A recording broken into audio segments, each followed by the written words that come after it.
Hii government inachelewesha mshahara bwana. Bwana, hata mimi nafaa nilipe madeni zingine niko nazo huko. Bwana. Excuse me, mister. Yes. Nilikuwa naomba kama unaweza. Yes, can you speak in English? Okay, I was asking whether you could assist me with your phone. I want to contact my parents. Okay. Yeah, I want pocket money. Okay, sawa.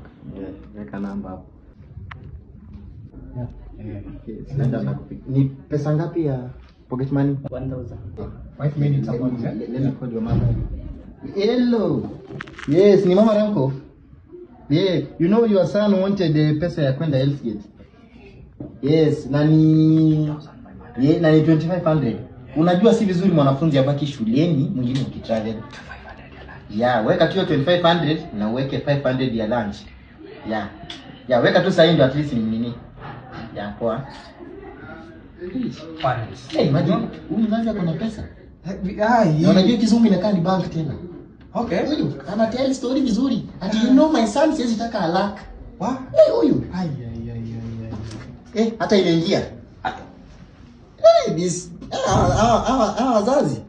Rank off. Yes, your mama amefanya kitu. Okay. Yeah. But ameweka tu 200. 200. Yeah, akasema tu kula hii nyumbani siku nzuri. Msema tumanga 1000. Yeah, shikilia hiyo. You just go and read it. You know education is the key. Yes. So focus on the key and you fungue many doors. Yes, go and study. And teachers provide you with the key, ndio? Yeah. Unajua kuna kijana anaitwa Kamande. Yeah, Kamande ako form 1. Yes, hapa. Inafaa nipige parent wake hata yeye pia atume kitu. Unaona? Hebu mpigie. Wacha nimpigie.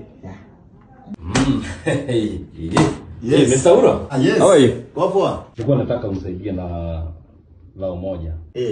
Mazini nimepata ka emergency nyumbani. Hata unajua nisha sort vitu nyumbani. Sasa hii wezi. Pole sana. Na yenye alikuwa nayo imebaki hata mimi amenipea nikatuma nyumbani. Yeah. Umekauka sana. Pole sana. Sasa niingie class. Tunaongea baadaye. Kuingia. Haya. Na unajua kuna ba. Hakuna ba. Na